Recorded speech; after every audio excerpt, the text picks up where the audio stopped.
देखिए question number 5 का second part है, मुझे जो ये कॉम्प्लेक्स नंबर दे रखा है इसको पोलर फॉर्म में कन्वर्ट करना है। तो z is equal to 1 plus 3i upon 1 minus 2i, 1 plus 3i upon 1 minus 2i ये है। तो पोलर फॉर्म में कन्वर्ट करने के लिए मैं रैशनलाइज करूंगा इसको। सबसे पहले rationalise the denominator, rationalise the denominator, तो z हो जाएगा 1 plus 3i upon 1 minus 2i, नीचे 1 माइनस 2i है तो इसको मैं 1 प्लस 2i से डिनोमिनेटर में मल्टीप्लाई करूंगा और 1 प्लस 2i से न्यूमरेटर में मल्टीप्लाई करूंगा। तो ये हो जाएगा 1 इंटू 1 1, 1 इंटू 2i, ये हो गया 2i, 3i इंटू 1, ये हो गया 3i, 3i into 2i 6i square upon a minus b into a plus b, a square minus b square, a square minus b square. तो ये हो जाएगा 1 plus 2i plus 3i 5i और 6 into minus 1, आई square की value minus 1 होती है, 1 square हो गया 1, माइनस बीच में है 2 का स्क्वायर हो गया 4 और आई का स्क्वायर। इसके बाद क्या करेंगे, ये हो गया 6 into minus 1 minus 6, 1 into 1 minus 6 कितना हो गया minus 5, minus 5 plus 5i upon ये हो जाएगा 1 माइनस 4 इंटू माइनस 1, मतलब मैं यहाँ पर 5 कॉमन ले लूंगा तो ब्रैकेट में बचेगा माइनस 1 प्लस आई अपॉन डिनोमिनेटर में 1 माइनस 4 इंटू माइनस 1 हो जाएगा प्लस 4, 1 प्लस 4 कितना हो जाएगा 5, 5 से 5 कैंसिल आउट हो गया। ठीक है, तो z की वैल्यू बताइए कितनी आ जाएगी, minus 1 plus I into 1, minus 1 plus I into 1, ये हो गया। तो इसका मतलब ये वाली वैल्यू तो हो गई a और ये वाली वैल्यू हो गई b, तो r क्या हो जाएगा under root a square plus b square equal to under root minus 1 का स्क्वायर प्लस 1 का square equal to under root 2, ये तो r हो गया। और अल्फा निकालेंगे तो ये आ जाएगा tan inverse modulus b upon a is equal to tan inverse modulus 1 upon minus 1, 1 का मतलब हो गया sin अल्फा, माइनस 1 का मतलब हो गया cos अल्फा। sin अल्फा है पॉजिटिव और cos अल्फा है, sin अल्फा पॉजिटिव है, cos अल्फा नेगेटिव है। तो ये कौन से क्वाड्रेंट में होता है बताइए, सेकंड। ये सेकंड क्वाड्रेंट में हो जाएगा कि sin अल्फा पॉजिटिव और cos अल्फा नेगेटिव, तो alpha is in second quadrant, alpha is in second quadrant, ये हो गया। तो अल्फा की वैल्यू क्या है 1 अपॉन माइनस 1 हो जाएगा माइनस 1 का मॉड हो जाएगा 1, तो tan inverse 1 is equal to pi by 4। तो अल्फा सेकंड क्वाड्रेंट में है, देयरफॉर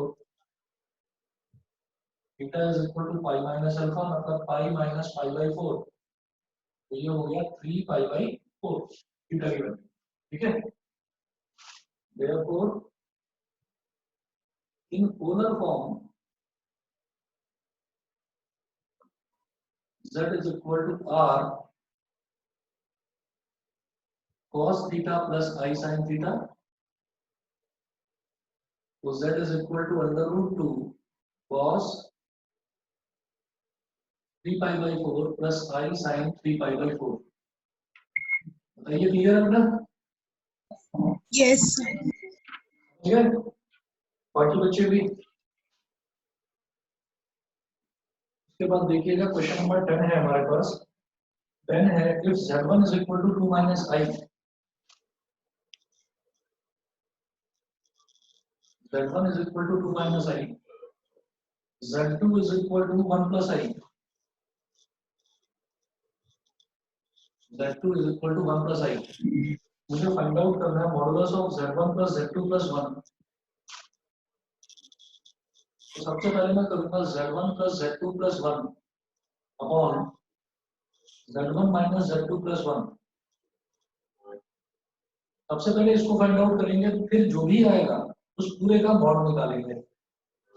ये हो जाएगा Z1 plus Z2 यानी कि 2 minus I plus 1 plus I plus 1 upon Z1 minus Z2 हो जाएगा 2 minus I minus 1 plus I plus 1. Minus I और प्लस I कैंसिल आउट हो गया. 2 plus 1 3 plus 1 4 4 upon minus I minus 1 minus I plus 1 plus 1 minus 1 cancel out हो गया. ये आ गया हमारे पास 4 अपॉन 2 माइनस I कितना हो गया. तो ये स्टेप क्यों कर रहा है? कौन सा? ये वाला सेकंड स्टेप. ये वाला. Yes sir. क्योंकि क्वेश्चन में ये पूछ रहे हैं कि Z1 plus Z2 plus 1 upon Z1 minus Z2 plus 1 इस पूरे का मॉड निकालना है मुझे. समझ रहे हैं? चलिए, तो इस पूरे का मॉड निकालना है. क्या मुझे पहले क्वेश्चन भी लिखना चाहिए? आप लोगों के पास है ना क्वेश्चंस? तो है ना सबके पास? Yes sir. Yes, sir. हाँ जी. तो 4 अपॉन 2 minus 2I. अब हमने क्या करा डिनोमिनेटर में. अच्छा, एक बात सुनिए आप लोग, जो अगर आप में से किसी भी बच्चे को एनसीईआरटी चाहिए ना 11th क्लास की, तो आप बता दीजिएगा. कुछ लिमिटेड शॉप्स खुल गई हैं और हमारे ब्लॉक में ही रहते हैं, एक उनकी बुक की ही शॉप है.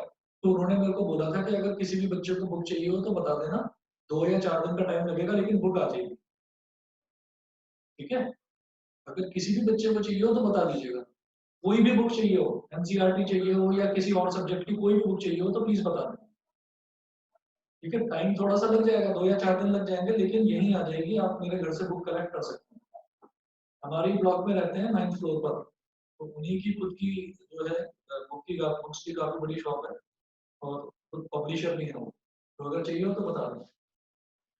डिनोमिनेटर में देखिए, डिनोमिनेटर में 2 minus 2I है, तो 2 मैंने कॉमन ले लिया.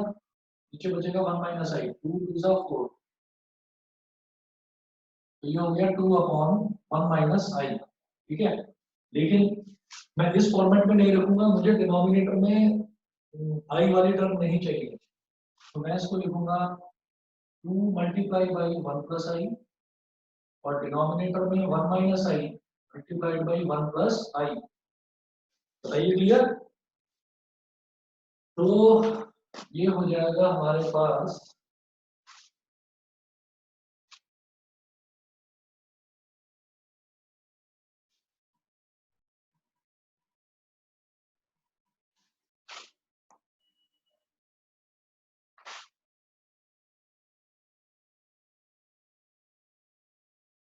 Z1 plus Z2 plus 1 upon Z1 minus Z2 plus 1 is equal to 2 into 1 plus I. Numerator क्या हो गया? 2 plus 2I. सर खोलने की जरूरत नहीं है, नीचे 2 ही होना है. चलो ठीक है, हम ये कर देंगे 1 का स्क्वायर और माइनस I का स्क्वायर. माइनस ये I स्क्वायर हो जाएगा -1 इंटू माइनस प्लस 1. तो 2 पर कॉमन ले लिया. अच्छा 1 प्लस I. अच्छा ये कह रहे थे तुम. ठीक है, नीचे 2 आ गया, 2 से 2 कैंसिल आउट हो गया, तो ये आ गया 1 प्लस I. तो हम ये कहेंगे therefore Z1 plus Z2 plus 1 upon Z1 minus Z2 plus 1 इस पूरे का मॉड इज इक्वल टू 1 का स्क्वायर प्लस 1 का स्क्वायर. 1 क्या हो गया यहाँ पर? A. और ये I के साथ क्या मल्टीप्लाई हो रहा है? 1 प्लस I बचा ना, तो I के साथ क्या मल्टीप्लाई हो रहा है? 1. तो ये A हो गया, ये B हो गया, तो अंडर रूट 2 आ गया. बताइए सभी बच्चों को क्लियर है? Yes, sir. समझ और हर्षित बताइए क्लियर है दोनों को? Yes sir. Harshit sir last में a square plus b square क्यों मैंने नहीं समझ आया. ये ना इसका Z1 plus Z2 plus 1 upon Z1 minus Z2 plus 1 इसका मॉड पूछा जा रहा था हमसे. मॉड और मॉडुलस क्या होता है? Under root A square plus B square. ये ओके सर, मॉडुलस का फॉर्मूला होता है under root A square plus B square. Okay sir. ठीक है, इसके बाद नेक्स्ट क्वेश्चन स्टार्ट करते हैं, question number 11।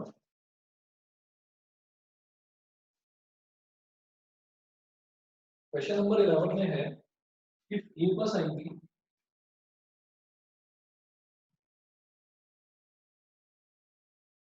if a plus ib is equal to x plus I का whole square, if a plus ib is equal to x plus I का whole square upon 2x square plus 1 upon 2x square plus 1, prove that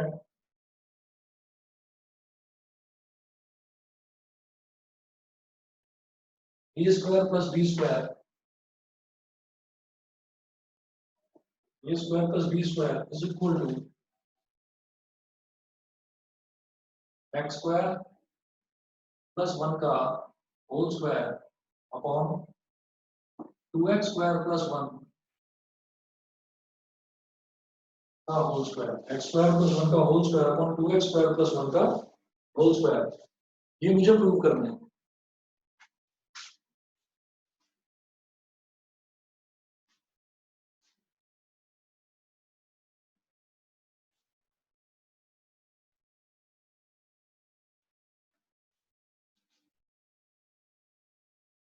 अब दोबारा से देखिएगा, जैसे ये a plus I b दे रखा है और मुझे प्रूफ में लेकर आना है ए स्क्वायर प्लस बी स्क्वायर, तो इसमें हमें क्या करना होता है, ध्यान दीजिएगा आप लोग कि एक आइडेंटिटी इस तरीके से, जैसे मैंने बोला a plus I b into a minus i b है, तो आप इसको सीधे सीधे लिखिए, ये हो जाएगा ए स्क्वायर प्लस बी स्क्वायर, ये सीधे सीधे ए स्क्वायर प्लस बी स्क्वायर आता है। ठीक है, चाहे तो इस चीज को आप दो स्टेप में करके देख लीजिए। ये हो गया a plus I b into a minus i b, तो इसका फॉर्मूला क्या बन जाएगा, a का स्क्वायर माइनस आई बी का स्क्वायर। तो a का स्क्वायर तो a स्क्वायर रहेगा, आई बी का होल स्क्वायर का मतलब आई स्क्वायर बी स्क्वायर। ठीक है, समझ गए ना, इसको ऐसे करेंगे a square minus i b का होल स्क्वायर, ये तो a स्क्वायर हो गया, बीच में माइनस का साइन है, आई का स्क्वायर क्या हो जाएगा आई स्क्वायर, और ये हो गया बी स्क्वायर। अब आई स्क्वायर को हम क्या बोलते हैं, -1, तो A square minus of -1 into B square, तो ये माइनस माइनस प्लस हो जाएगा, तो ये A square plus B square बन गया। तो हम इसको सीधा सीधा आइडेंटिटी लिख सकते हैं कि ए plus I b into a minus i b अगर है तो वो ए स्क्वायर प्लस बी स्क्वायर के बराबर होता है। इसका मतलब आप ये समझ लीजिए कि हम इसको क्या बोल सकते हैं कि अगर हम किसी कॉम्प्लेक्स नंबर को उसके कॉन्जुगेट के साथ मल्टीप्लाई करते हैं तो वो उसके मॉडुलस के स्क्वायर के बराबर आ जाता है। देखिए ये a प्लस आई बी, ये a प्लस आई बी अगर z है, if इसको बोल दीजिए इक्वेशन नंबर 1। ठीक है, अभी इस क्वेश्चन में हेल्प लूंगा मैं इसकी, तो इक्वेशन नंबर 1 बोल दीजिए if z is equal to a plus I b, तो a माइनस आई बी क्या होगा, हमने इमेजिनरी पार्ट का यानी कि i वाली टर्म का हमने साइन बदल दिया, तो इमेजिनरी पार्ट का साइन हमने बदल दिया, तो ये इसका कॉन्जुगेट हो गया यानी कि z bar is equal to a minus i b. ठीक है, और अगर मैं मॉड z कैलकुलेट करूं तो मॉड z क्या होता है बेटा बताओ, under root a square plus b square modulus of z, ये क्या हो जाएगा मॉड z का, अगर फिर मैं स्क्वायर कैलकुलेट करूं तो ये अंडर रूट वाली टर्म हट जाएगी, a square plus b square हो जाएगा। इट इंप्लाइज दैट कि z इंटू z बार अगर इन दोनों को मल्टीप्लाई करते हैं तो a square plus b square हो रहा है, यहाँ लिखना फ्रॉम फर्स्ट, और मॉड z का स्क्वायर भी a square plus b square है, तो z into z bar is equal to mod z का स्क्वायर। ये इंपॉर्टेंट रिलेशन है, नोट कर लीजिए यहां से लेकर यहां तक। आप ये देखिएगा z क्या है a plus I b, z bar क्या है a माइनस आई बी। अगर a plus I b into a minus i b को मैं मल्टीप्लाई करूँ, इसका मतलब यही तो है कि मैं z और z बार को मल्टीप्लाई कर रहा हूँ। तो a plus I b into a minus i b क्या आया हमारे पास कैलकुलेट करके a square plus B square. तो इसका मतलब अगर z इंटू z बार को मल्टीप्लाई करेंगे तो a square plus B square आ रहा है, और मॉडुलस ऑफ z का स्क्वायर वो भी a square plus B square आ रहा है। मतलब z into z bar is equal to mod z का स्क्वायर। ये सब बच्चों को समझ में आ गया? Yes, sir. सभी को क्लियर है बेटा? बता दीजिए। प्रियांशु, आर्यन, त्यागी, Yes, sir. Clear. हर्ष, यस सर क्लियर है। अनुराग, Yes, sir. समक्ष, Yes, sir. क्लियर है? प्रियांशी क्लियर है? हर्षित, यस सर। ठीक है सर हाँ बताओ बेटा। सर एक चीज पूछनी थी सर, वो होमवर्क में जैसे आपने होमवर्क दिया था ना, तो उसमें हाँ। डाउट है, तो सर वो डाउट सॉल्व मतलब आपसे डाउट पूछ के तब भेजूं या अभी भेज दूं? कौन से क्वेश्चन में डाउट है बताओ ना। नहीं मतलब वो आपने पहले पिछली क्लास में होमवर्क दिया था ना, हाँ तो सर वो उसमें मुझे दो तीन डाउट थे, तो उसके मतलब उनको करे बिना ही भेज दूं? चलो ठीक है, भेज दो, आप भेज दो, मैं देखता हूँ। Okay sir. देखिए ये पूरी चीज अगर क्लियर हो गई तो मैं आगे बढ़ूं। Yes sir. अब देखिएगा इस वाले क्वेश्चन में मुझे a प्लस आई बी दे रखा है और मुझे प्रूव में चाहिए a square plus B square. तो मैं सीधा सीधा समझ जाऊंगा कि a प्लस आई बी मेरे पास है, तो मुझे a माइनस आई बी और चाहिए। मैं a माइनस आई बी निकाल कर और उसके बाद मैं दोनों को मल्टीप्लाई कर दूंगा तो a square plus B square आ जाएगा, और फिर कहीं ना कहीं शायद ये चीज मेरे पास प्रूफ में हो ही जाएगी। तो मैं इसमें क्या करता हूँ,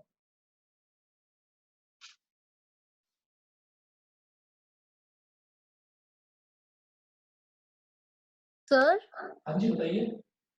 हम इसे a प्लस आई बी अगर x प्लस आई का whole square upon 2x plus 1 given है, तो हम इसे डायरेक्टली कंपेयर करके भी कर सकते थे ना, a और b निकाल के।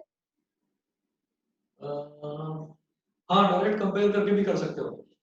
आप ये कह रहे हो ना जैसे a प्लस आई बी दे रखा है, तो मैं इसको पूरे को एक्सपेंड कर दूं, एक्सपेंड करके रियल पार्ट अलग कर दूं और इमेजिनरी पार्ट अलग कर दूं।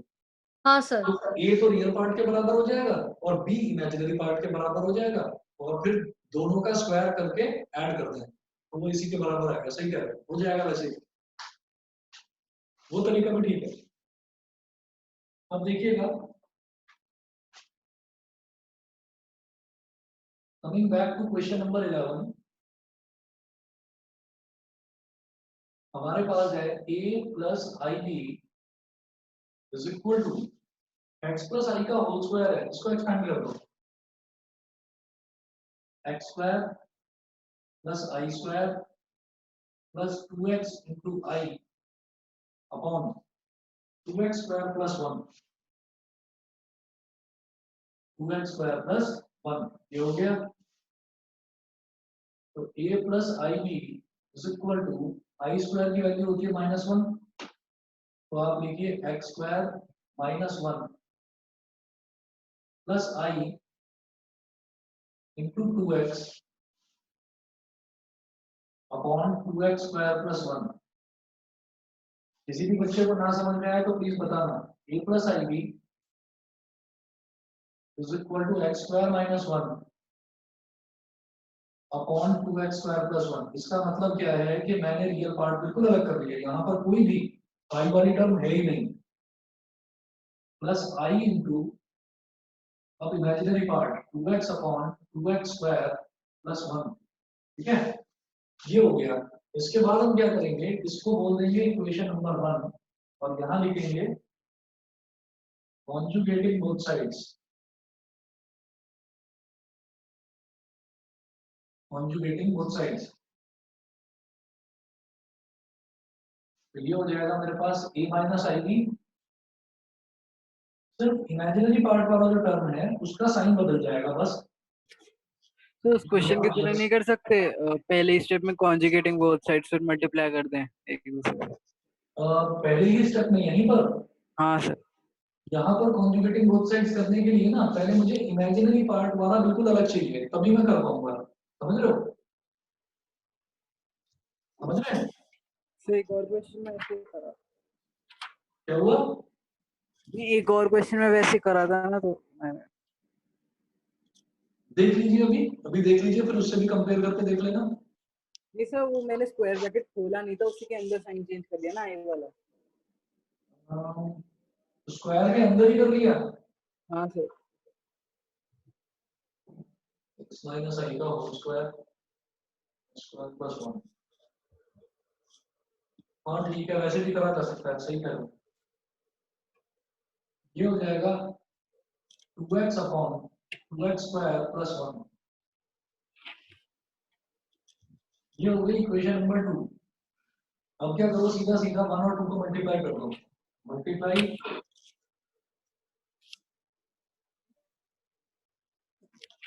फर्स्ट एंड सेकंड, फर्स्ट और सेकंड इक्वेशन दोनों को मल्टीप्लाई करो। a plus I b into a minus i B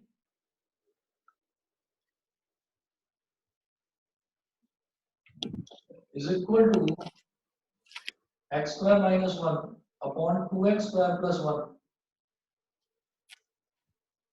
plus i into 2x upon 2x square plus 1।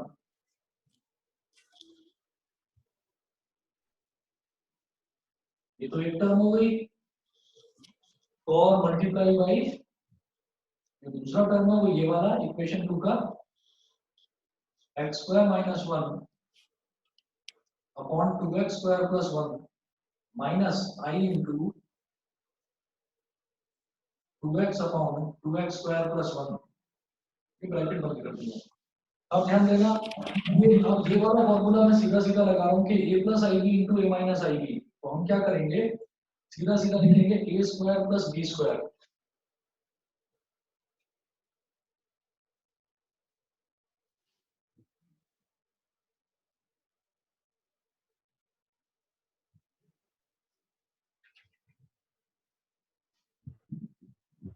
ये हो जाएगा a square plus B square. ठीक है, इज इक्वल टू, फिर यही काम मुझे यहाँ पर करना है। देखो x square minus 1 upon 2x square plus 1, मतलब ये एक तरह से a हो गया, और 2x upon 2x square plus 1 ये एक तरह से b हो गया। तो a plus I b upon a into a minus i b, a plus I b into a minus i b, a square plus b square. यही formula लगाइए। इसका मतलब x square minus 1 upon 2x square plus 1 का whole square plus 2x upon 2x square plus 1 का whole square. अब ये हो जाएगा x स्क्वायर माइनस 1 का whole square upon 2x square plus 1 का होल स्क्वायर। न्यूमरेटर और डिनोमिनेटर को अलग अलग कर दीजिए, स्प्लिट, प्लस 2x का square upon 2x square plus 1 का होल स्क्वायर। डिनोमिनेटर सेम है तो numerator as it is add हो जाएंगे। तो डिनोमिनेटर में आ गया 2x स्क्वायर प्लस 1 का होल स्क्वायर, और न्यूमरेटर ये और ये एज इट इज ऐड हो जाएंगे। तो इसको आप लिखें x स्क्वायर का होल स्क्वायर प्लस 1 का whole square minus 2x square, और प्लस ये कितना है 4x स्क्वायर। तो x स्क्वायर का होल स्क्वायर प्लस 1 का होल स्क्वायर, ये बचेगा मेरे पास 2x स्क्वायर। इसमें 1 और कर दो मल्टीप्लाई, कोई फर्क तो नहीं पड़ेगा।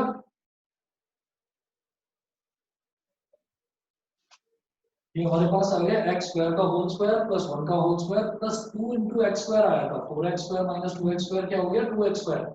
अब 2x स्क्वायर में मैंने ऐसे ही अपनी तरफ से 1 मल्टीप्लाई कर दिया, तो ये क्या बन गया a square plus b square plus 2ab। तो a प्लस b का होल स्क्वायर मतलब x स्क्वायर प्लस 1 का whole square upon 2x square plus 1 का होल स्क्वायर।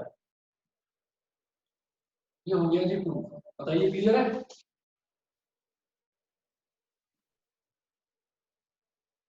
क्लियर है सभी बच्चों को? Yes, sir.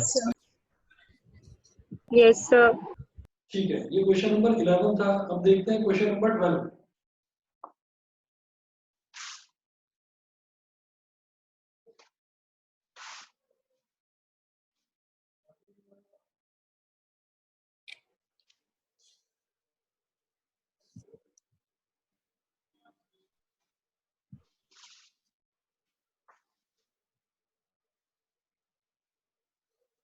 क्वेश्चन नंबर 12 है, late z1 is equal to 2 minus I,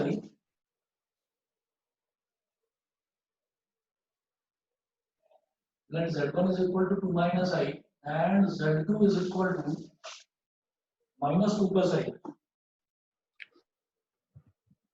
minus 2 plus I। मुझे फाइंड आउट करना है real part z1 z2 upon z1 बार। Find first है रियल पार्ट ऑफ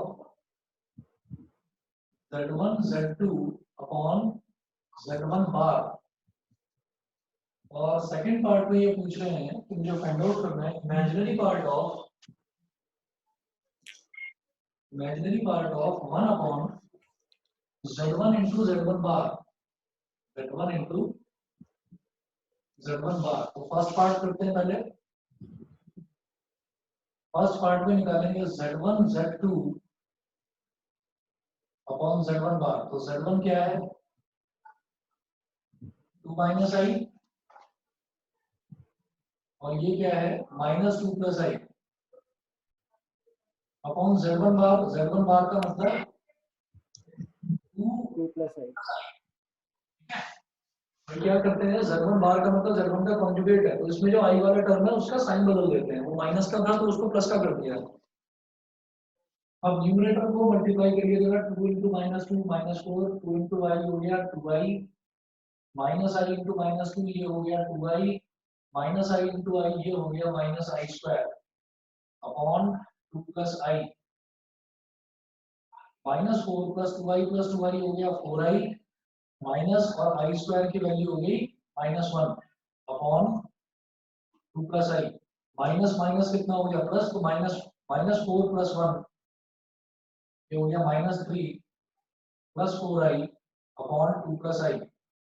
मुझे तो सिर्फ जो डिनोमिनेटर होता है, डिनोमिनेटर में आई वाली टर्म हटानी है। तो ये 2 प्लस आई है डिनोमिनेटर में, आप इसको 2 माइनस आई से मल्टीप्लाई कर दीजिए ऊपर नीचे। माइनस आई से यहाँ मल्टीप्लाई कर दिया और 2 माइनस आई से यहाँ कर दिया।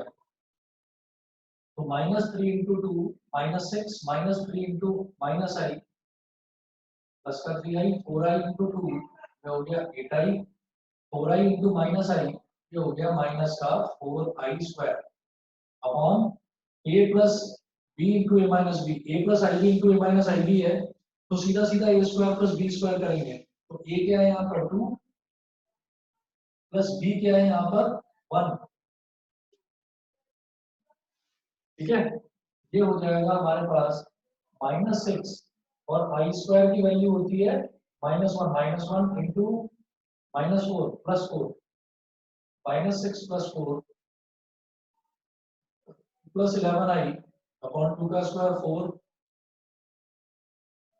प्लस 1, तो ये हो जाएगा -2 प्लस 11i अपॉन 5। सभी को क्लियर है ये यहाँ तक? अभी मैंने क्या निकाला है z1 z2 अपॉन z1 बार। प्रियांशी मेरी आवाज आ रही है?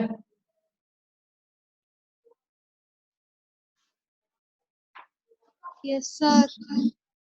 यहाँ तक क्लियर है? Yes. ठीक है, therefore z1 z2 upon z1 bar is equal to, अलग अलग करके लिख लो, ये हो जाएगा -2 upon 5 plus i into 11 upon 5। therefore real part of z1 z2 upon z1 bar, z1 z2 upon z1 bar, इसका सिर्फ रियल पार्ट बताना है। तो रियल पार्ट क्या है -2 अपॉन 5। समझ गए?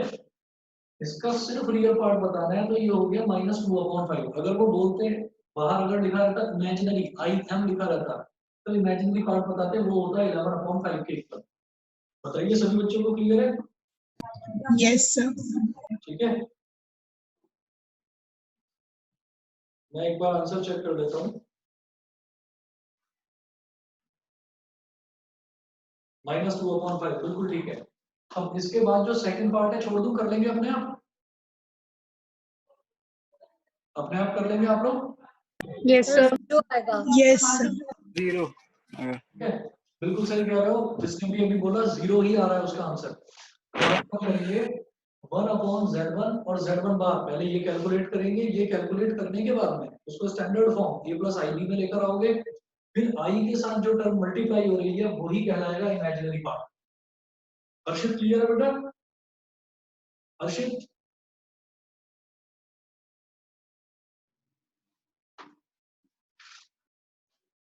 क्वेश्चन नंबर 13 देखिए। 13 में है find the modulus and argument of the complex number. Modulus and argument छोड़ दूं, कर लोगे?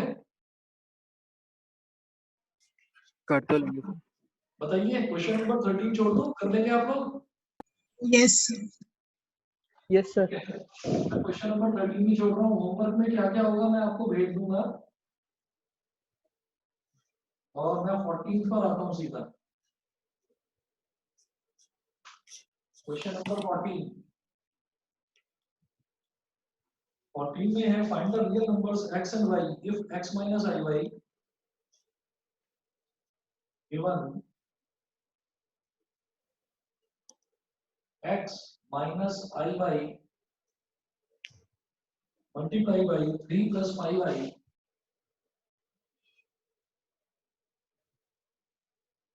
इन्होंने दिया है find the real numbers x and y if x minus iy into 3 plus 5i is the conjugate of -6 minus 24i। -6 minus 24i का conjugate की equal है। कॉन्जुगेट का मतलब मैं इसके ऊपर बार लगा दूं, समझ गए? मुझे Yes, sir. मुझे x और y की वैल्यू बतानी है। x और y की वैल्यू कैसे बताएंगे? इसको इससे मल्टीप्लाई करो, ठीक है? x को इससे मल्टीप्लाई करो प्लस 5x into i, इसको इससे मल्टीप्लाई करो -3y into i, फिर इसको इससे मल्टीप्लाई करिए, ये हो जाएगा -5y i स्क्वायर। और कॉन्जुगेट का मतलब सीधा सीधा ये होता है बेटा कि आप यहाँ पर सिर्फ इमेजिनरी पार्ट वाले का साइन बदल देंगे। -6 + 24i। अब ये हमारे पास आ जाएगा dx, और i वाली ये दो टर्म्स हो गई, ये i स्क्वायर है तो -1 हो जाएगा, -5y -1 प्लस इसमें से i ले लो कॉमन, तो ब्रैकेट में बचेगा 5x - 3y is equal to -6 + 24i। ये हो गया 3x + 5y और plus i into 5x - 3y is equal to -6 plus I into 24, equating real and imaginary,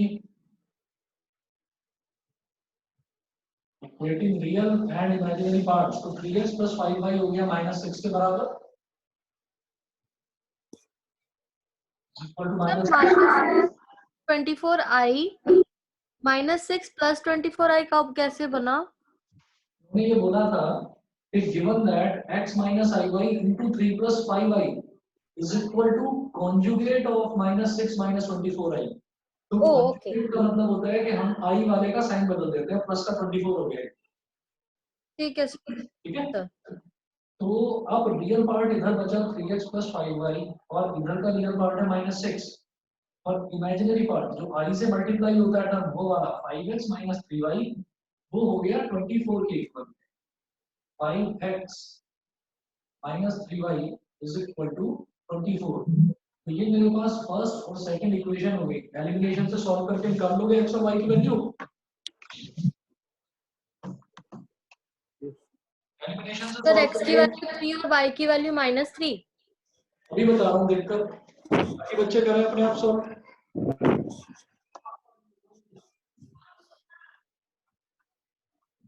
एक मिनट मैं देखकर बताता हूँ जरा। ये है हमारा क्वेश्चन नंबर 14। 14 का x की वैल्यू 3 और y की वैल्यू -3। x की वैल्यू 3 और y की वैल्यू -3 ये है।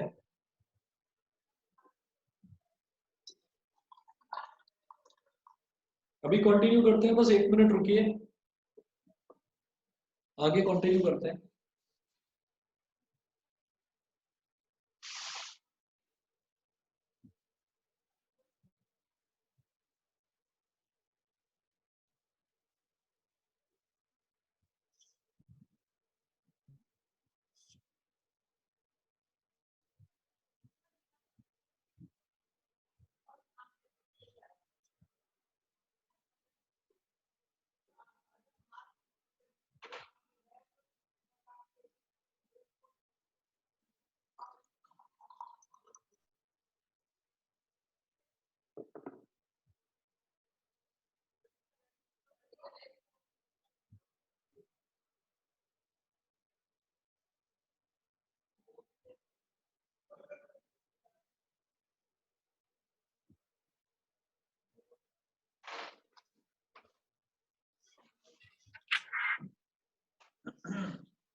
चलिए जी, क्वेश्चन नंबर 15।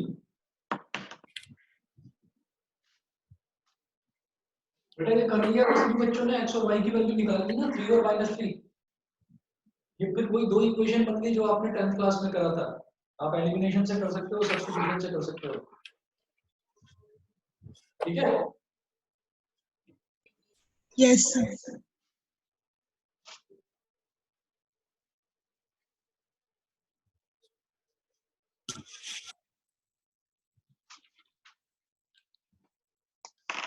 इसके बाद क्वेश्चन नंबर 15। क्वेश्चन नंबर 15 है, फाइंड द मॉडुलस ऑफ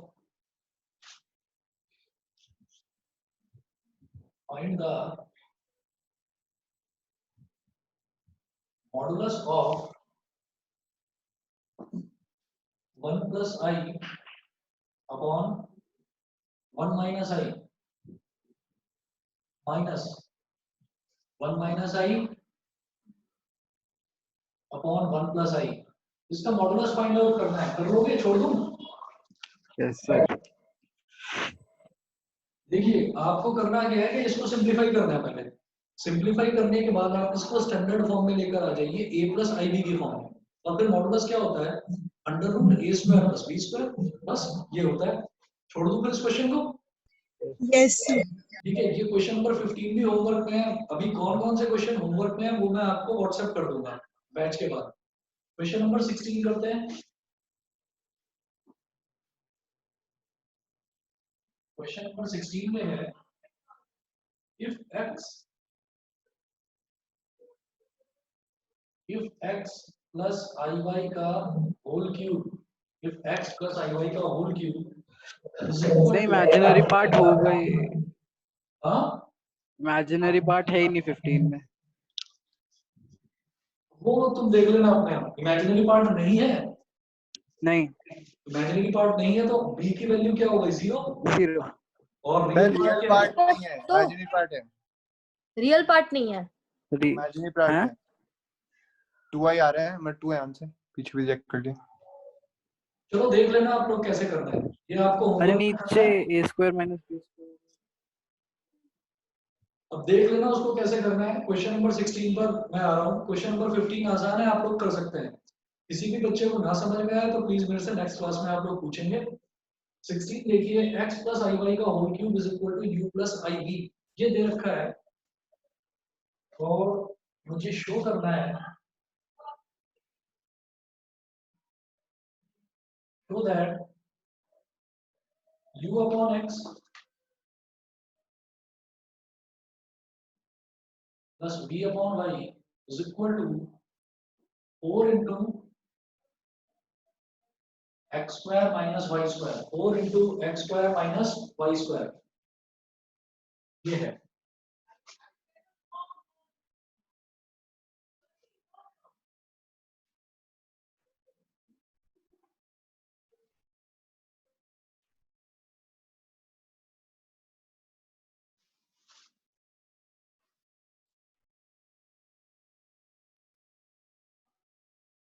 अब देखिएगा हमें ये चीज दे रखी है, तो मैं कहूंगा x प्लस आई वाई का होल क्यूब क्या हो जाएगा, x प्लस आई वाई का होल क्यूब गिवन है is equal to u plus I v, ठीक है। तो ये हो गया x cube plus i y का cube a cube plus b cube plus 3ab square plus 3a square b plus 3a square b is equal to u plus I b. ये हो गया x cube plus I cube Y cube plus 3 into X into I square Y square plus 3x square I Y is equal to u plus I V. X cube plus I cube की value होती है minus I into Y cube plus 3x और I square की value होती है -1 into Y square plus 3x square Y into I is equal to u plus I B.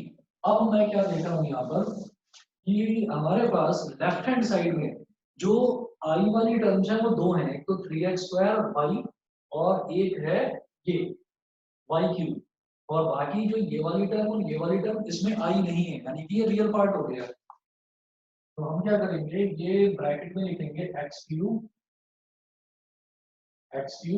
Minus 3x Y square minus 3x Y square, ये हो गया plus I into 3x square Y 3x square Y, और ये क्या हो जाएगा minus Y cube is equal to u plus I V. अब लिखिएगा equating real and imaginary parts on both sides. आप रियल और इमेजिनरी पार्ट्स को इक्वेट करिए तो u की वैल्यू क्या आ जाएगी, u is equal to x cube minus 3x Y square.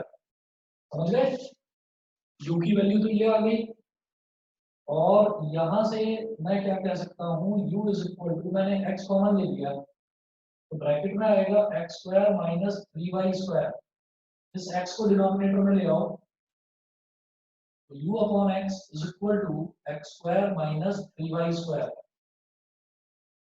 इसको बोल दीजिए आप इक्वेशन नंबर 1।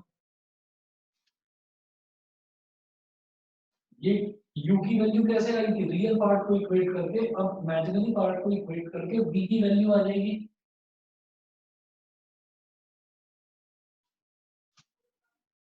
तो लिखिएगा v is equal to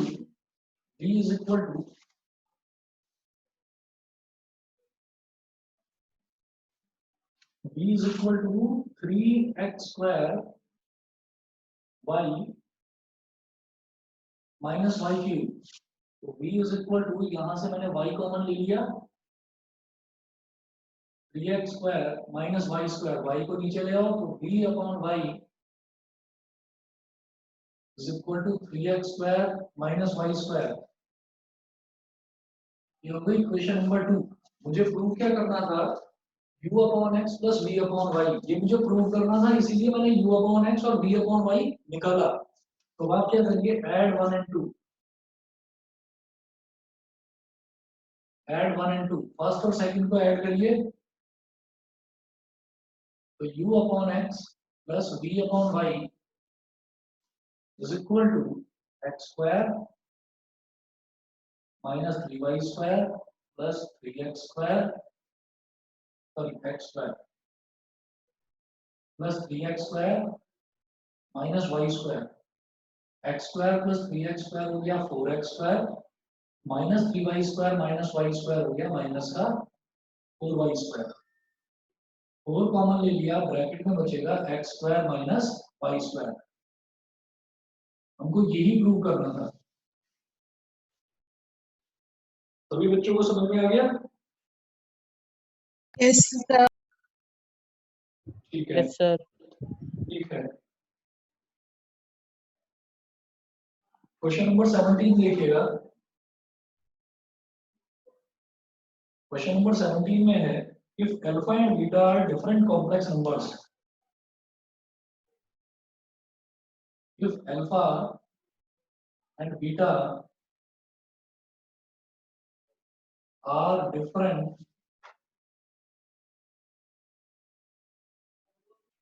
complex numbers, if alpha and beta are different complex numbers with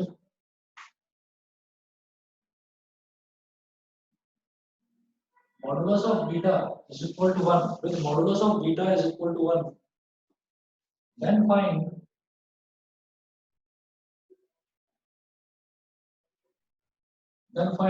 beta minus alpha upon 1 minus alpha bar beta इस पूरे का mod. ठीक है, पहले ये बता दीजिए क्वेश्चन नंबर 16 सभी बच्चों ने कर लिया?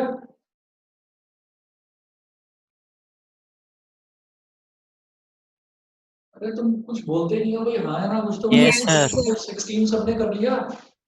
Yes sir. ठीक है, तो मैं आगे बढ़ूं, क्वेश्चन नंबर 17 कर दूं स्टार्ट। लिख दिया मैंने यहाँ पर क्वेश्चन नंबर 17, स्टार्ट करूं? Yes sir. चुप हो गए, चलो ठीक है। देखिए उन्होंने दे रखा है alpha and beta are different complex numbers, तो इसमें हम ये कहेंगे since alpha and beta are different complex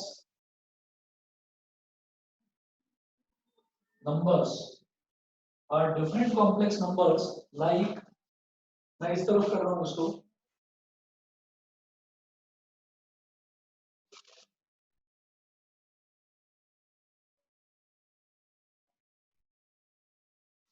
since alpha and beta are different complex numbers like alpha is equal to a plus ib and beta is equal to c plus id, ये दोनों अलग अलग complex numbers हैं। जैसे कि alpha हो गया a plus ib और बीटा हो गया c plus id, लेकिन मुझे निकालना ये है बीटा माइनस अल्फा और 1 माइनस अल्फा बार बीटा का मॉड। तो आप खुद बताइए, बीटा एक कॉम्प्लेक्स नंबर है और अल्फा एक कॉम्प्लेक्स नंबर है, मतलब बीटा में भी कोई ना कोई रियल और इमेजिनरी पार्ट होगा जैसे c प्लस id, और अल्फा में भी रियल और इमेजिनरी पार्ट होगा। मैं किसी कॉम्प्लेक्स नंबर में से कॉम्प्लेक्स नंबर को सब्ट्रैक्ट करता हूं तो रिजल्ट भी कॉम्प्लेक्स नंबर आता है। डिनोमिनेटर में 1 माइनस अल्फा बार बीटा, मैं कॉम्प्लेक्स में कॉम्प्लेक्स नंबर को मल्टीप्लाई करता हूं, उसको 1 में से सब्ट्रैक्ट कर देता हूं तो वो भी कॉम्प्लेक्स नंबर। मतलब ये पूरा का पूरा जो beta minus alpha upon 1 minus alpha bar beta, ये जो पूरा दे रखा है ये कॉम्प्लेक्स नंबर है। और इस पूरे एक कॉम्प्लेक्स नंबर का वो मॉडुलस पूछ रहे हैं, इसका मतलब इसमें मॉडुलस वाली मैं प्रॉपर्टी लगा सकता हूं। आप इसमें बोलिएगा as we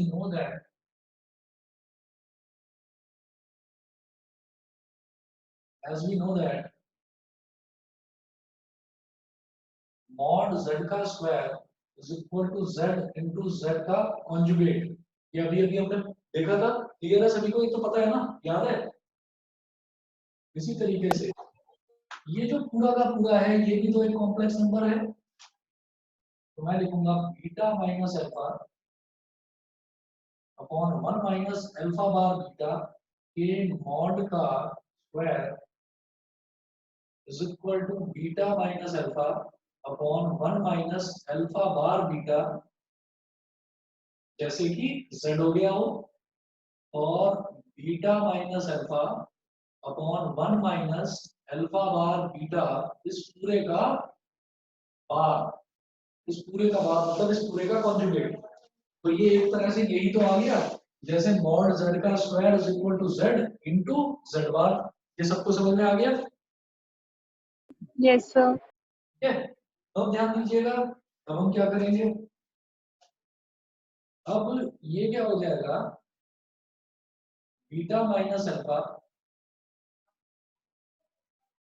upon 1 minus alpha bar beta into beta minus alpha का जब अब पूरे का बार है तो इसका मतलब क्या होगा, बीटा बार अलग माइनस अल्फा बार अलग अपॉन 1 है, तो 1 में जो है 1 तो एक कांस्टेंट नंबर है, इसका कोई बार वगैरह नहीं होता, तो 1 तो एज इट इज आ जाएगा, माइनस जब मैं अल्फा बार का बार कर दूंगा तो वो अल्फा ही बचेगा, और जब बीटा का बार करेंगे तो वो आ जाएगा बीटा बार। बता दीजिए सबको समझ में आया कि नहीं? क्योंकि अब क्या है, अब मेरे पास बीटा और अल्फा दोनों अलग अलग कॉम्प्लेक्स नंबर है। अगर मान लीजिए सिर्फ एक कॉम्प्लेक्स नंबर होता तो मेरे पास a प्लस आई बी की फॉर्म का होता, मैं आई वाले टर्म का साइन बदल देता बस।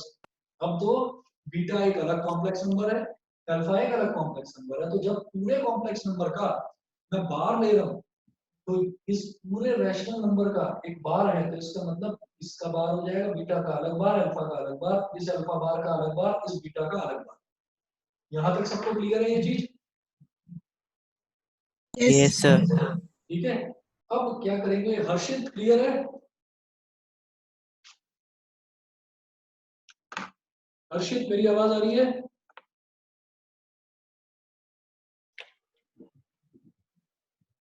हर्षित ऑनलाइन है नहीं?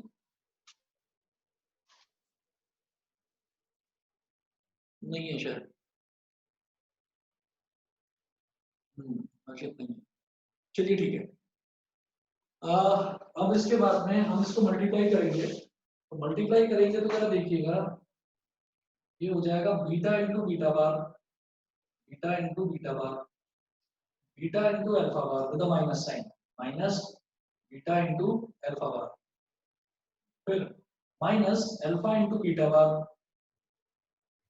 फिर minus alpha into minus alpha bar मतलब प्लस का अल्फा अल्फा बार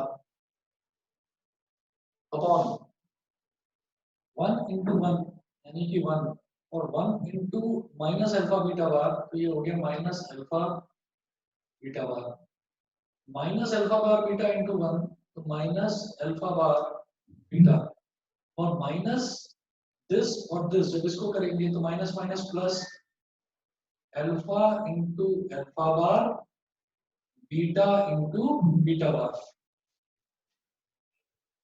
सबको समझ में आ गया यहाँ तक? Yes, sir. दोबारा बताऊं?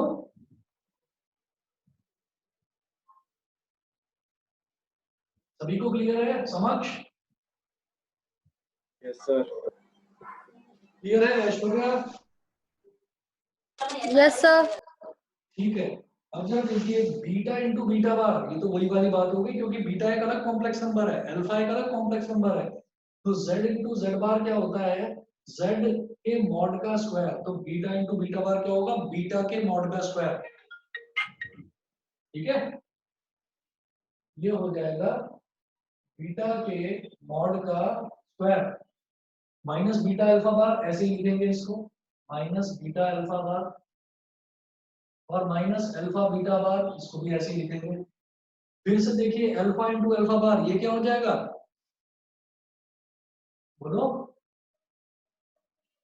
अल्फा के मॉड का square.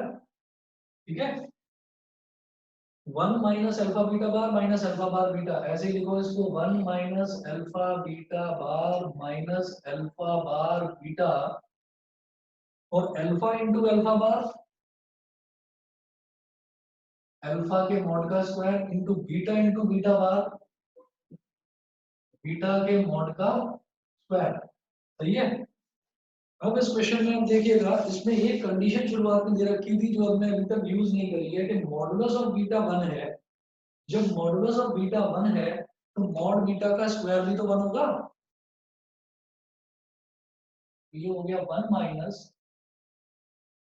Beta alpha bar minus alpha beta bar plus alpha के मॉड का square upon 1 minus alpha beta bar minus alpha bar beta plus alpha के मॉड का स्क्वायर, और बीटा के मॉड का स्क्वायर तो 1 है ही।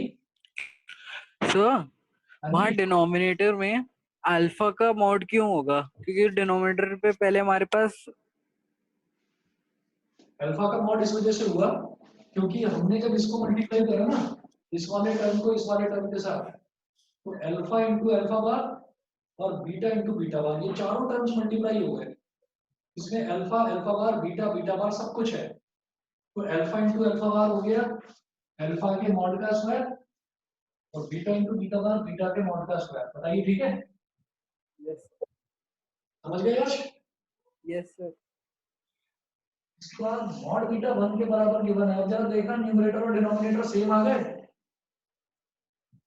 देखो ऊपर एक टर्म है प्लस का 1, नीचे भी टर्म है प्लस का 1। अगला देखो माइनस बीटा अल्फा बार, नीचे भी देखो माइनस बीटा अल्फा बार, ये दूसरा टर्म हो गया। तीसरा टर्म माइनस अल्फा बीटा बार, नीचे भी माइनस अल्फा बीटा बार, ये तीसरा टर्म हो गया। और चौथा टर्म प्लस का मॉड अल्फा का स्क्वायर प्लस का मॉड अल्फा का स्क्वायर। तो न्यूमरेटर और डिनोमिनेटर जब दोनों सेम होते हैं तो कट जाते हैं, हम लिखते हैं 1 आ गया वो। Yes, sir. ये पूरा का पूरा इस पूरे के पूरे से कैंसिल आउट हो गया। इट इंप्लाइज दैट, और ये जो मैं कैलकुलेट कर रहा था, ये मैं कर क्या रहा था, beta minus alpha upon 1 minus alpha bar beta के मॉड का square. It implies that beta minus alpha upon 1 minus alpha bar beta के मॉड का स्क्वायर इज इक्वल टू, ये कट के पूरा क्या आ गया 1 स्क्वायर रूटिंग साइड्स।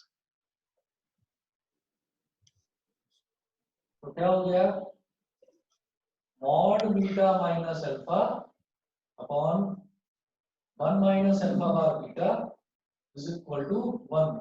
ये आंसर है इसका।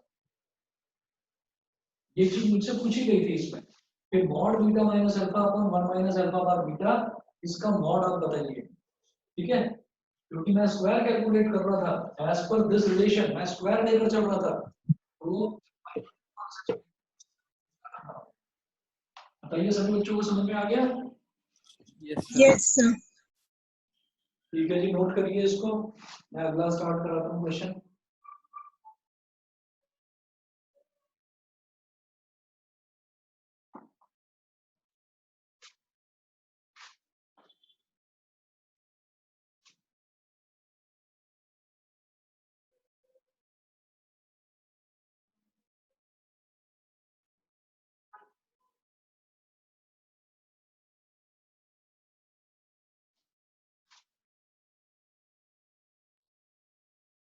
नेक्स्ट देखिए question number 18।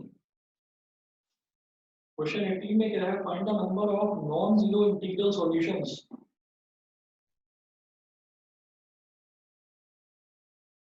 Find the number of non zero integral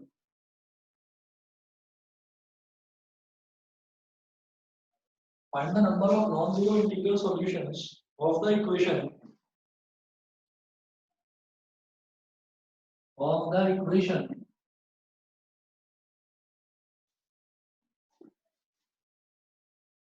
mod 1 minus I की power x, mod 1 minus I की power x is equal to 2 की power x is equal to 2 की power x। ठीक है,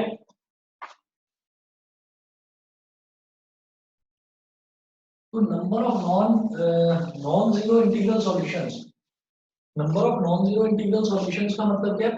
सबसे पहली बात तो ये है कि मुझे इसका सॉल्यूशन निकालना है। सॉल्यूशन निकालने का मतलब क्या है कि मुझे x की वैल्यू निकालनी है, यही तो वेरिएबल है यहाँ पर। भाई 1 है कांस्टेंट होता है, i है i भी कांस्टेंट होता है, अंडर रूट माइनस 1 उसकी वैल्यू होती है, 2 है ये भी कांस्टेंट होता है, तो वेरिएबल यहाँ पर केवल x है। सॉल्यूशन का मतलब मुझे x की वैल्यू फाइंड आउट करनी है। तो 1 माइनस आई का मॉड, 1 माइनस आई का मॉड क्या हो जाएगा बताइए, सीधा सीधा लिख दूं, अंडर रूट 1 का under root 2 square plus under root minus 1 का स्क्वायर, ये मॉडुलस हो गया 1 माइनस आई का, और इसकी पावर क्या दे रखी है x इज इक्वल टू 2 की पावर x, समझ गए?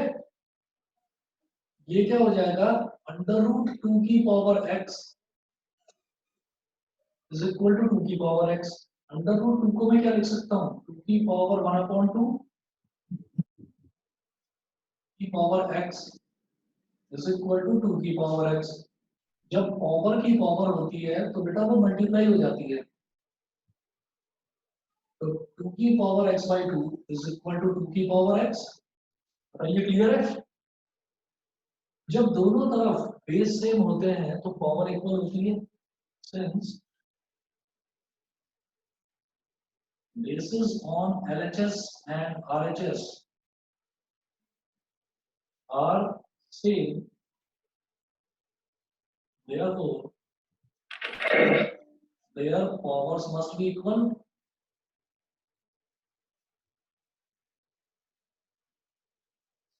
दोनों की पावर इक्वल होंगी तो इसका मतलब x/2 is equal to x हो गया, इसको इधर ले जाइए, x इज इक्वल टू हो गया 2x, इसको इधर ले आओ, हम ये कह सकते हैं x minus x is equal to 0, तो x की वैल्यू क्या आ गई 0। ये बता दीजिए, समझ रहे हो, x हमारा वेरिएबल है, x वेरिएबल है, तो आपको दोबारा से मैं एक चीज बताता हूँ कि जब भी वेरिएबल होता है हमारे पास, तो वेरिएबल में हम इधर से और इधर वाली वैल्यू को काटते नहीं है। खुद देख लीजिए, अगर मैं x से x को काट दूंगा तो मेरे पास 1/2 इज इक्वल टू 1 आ जाएगा, विच इज नॉट पॉसिबल, कि 1/2 1 के बराबर नहीं हो सकता।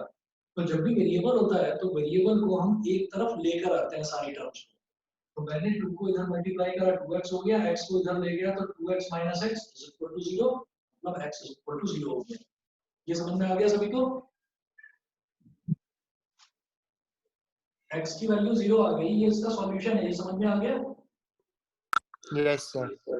ठीक है, अब जरा मेरी बात ध्यान से सुनना सभी बच्चे, x इज इक्वल टू 0 आ गया, तो अगर मान लीजिए फॉर एग्जांपल, अगर मान लीजिए कि इसका आंसर होता x इज इक्वल टू 2, अगर x की वैल्यू 2 आ जाती तो आंसर क्या होता, बस ये बता दो मुझे, इस क्वेश्चन का आंसर क्या होता? अगर x की वैल्यू 2 आ जाती कैलकुलेट करके तो इस क्वेश्चन का आंसर क्या होता? अरे कोई तो बोलो। 4 नहीं, और बताइए। समझ लो x ही तो ढूंढना था। नहीं 2 भी नहीं होगा, और बताइए। सर 2 ही मतलब x की वैल्यू तो निकालनी थी, अब x की वैल्यू अगर 2 है तो अब उसमें क्या सारे निकालना बच्चे है? सुन लीजिए, सारे बच्चे बिल्कुल ढंग से ना तो दिमाग 1 से- आएगी क्या? क्या? 1 आएगी क्या? बिल्कुल सही, अगर x की वैल्यू 2 आती ना यहाँ पर तो रिजल्ट होता 1। देखिए क्वेश्चन ध्यान से पढ़ना, क्वेश्चन में क्या पूछा गया है, find the number of non zero integral solutions. Number of non zero integral solutions, integral का मतलब होता है it is related to integer, ठीक है, number of non zero integral solutions. तो आप ध्यान से सुनिए, सॉल्यूशन क्या आया इसका, ये मैं बता रहा हूँ अभी। सॉल्यूशन तो आया x इज इक्वल टू 0, इसको तो छोड़ दो, पहले ये बताइए अगर x की वैल्यू 2 आती तो क्या 2 एक इंटीजर है? हम कहेंगे यस 2 एक इंटीजर है। तो 2 एक इंटीजर है तो कितनी वैल्यू आ रही है x की, a की तो वैल्यू आ रही है, तो इसका आंसर होता number of non zero integral solutions is equal to 1। और सुनिए, इस तरीके से मान लो अगर ये क्वाड्रेटिक इक्वेशन बन जाती और x की वैल्यू आती 2 और 3, क्वाड्रेटिक इक्वेशन का सॉल्यूशन हमेशा 2 होते हैं, तो x की वैल्यू आ जाती 2 और 3, तो 2 और 3 दोनों इंटीजर हैं, तो तब रिजल्ट क्या होता, number of non zero integral solutions will be क्या होता, 2 फिर दो सॉल्यूशन आ रहे हैं इसके। और सुनिए, अगर इसी तरीके के क्वेश्चन में x की वैल्यू आ जाती 3 और 1/7, तो इसका आंसर क्या होता, 1 बिल्कुल सही, इसका आंसर होता 1, क्योंकि पूछा क्या जा रहा है, number of non zero integral solution, मतलब इंटीजर होना चाहिए, तो सॉल्यूशन तो दो आ रहे हैं मान लिया, लेकिन इंटीग्रल सॉल्यूशन कितने हैं, इंटीजर कितना है, एक ही तो इंटीजर है, 1/7 इंटीजर तो नहीं होता, ये तो रैशनल नंबर होता है, तो इसका मतलब तब भी आंसर हमारा 1 आता। अब आ जाता हूं मैं इस पर, मैं इतनी लंबी चौड़ी कहानी क्यों बता रहा हूं, मैं इस पर आ जाता हूं, x की वैल्यू 0 आ रही है, तो 0 एक वैल्यू है ना, लेकिन क्या ये नॉन जीरो इंटीग्रल सॉल्यूशन है, नहीं, उन्होंने पूछा है नॉन जीरो इंटीग्रल सॉल्यूशन, तो नॉन जीरो इंटीग्रल सॉल्यूशन एक भी नहीं है, एक सॉल्यूशन आया इसका, लेकिन वो सॉल्यूशन 0 है, ठीक है, तो हम ये बोलेंगे therefore आप यहां पर लिखिएगा there is one solution, there is only one solution,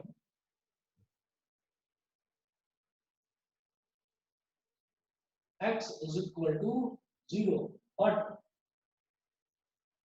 it is not a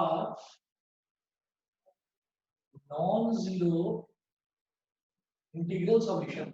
integral solution का मतलब है कि जो रिजल्ट है ना वो इंटीजर होना चाहिए, और नॉन जीरो का मतलब क्या है कि इंटीजर में से जीरो छोड़ दीजिए, जीरो नहीं होना चाहिए बस, ठीक है, तो हम क्या बोलेंगे, but it is not a non zero integral solution, so number of non-zero integral solutions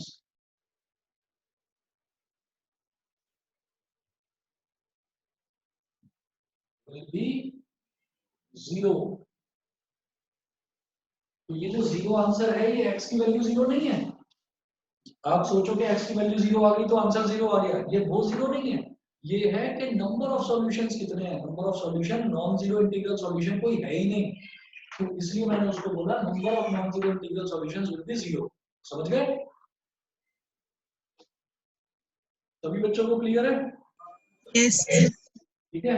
अब इसमें बचता है क्वेश्चन नंबर 19 और 20, खुद ही करना आप लोग, क्वेश्चन नंबर 19 में आपको दोनों तरफ कंजुगेट लेना पड़ेगा, ठीक है, और क्वेश्चन नंबर 20 बिल्कुल आसान है, आप लोग कर सकते हो, मैं होमवर्क आपको अभी भेज रहा हूँ, और नेक्स्ट क्लास से मैं ट्रिग्नोमेट्री स्टार्ट करा रहा हूँ, ठीक है, और प्रिपेयर्ड रहना, अगला जो वीक आपका आ रहा है, अगले वीक में कॉम्प्लेक्स नंबर का टेस्ट हो जाएगा, मैं आपको बता दूंगा, टेस्ट आपका मोस्ट प्रोबेबली आफ्टर वेडनेसडे होगा, मतलब आपके पास 5-6 दिन है अभी प्रिपरेशन के लिए, ठीक है,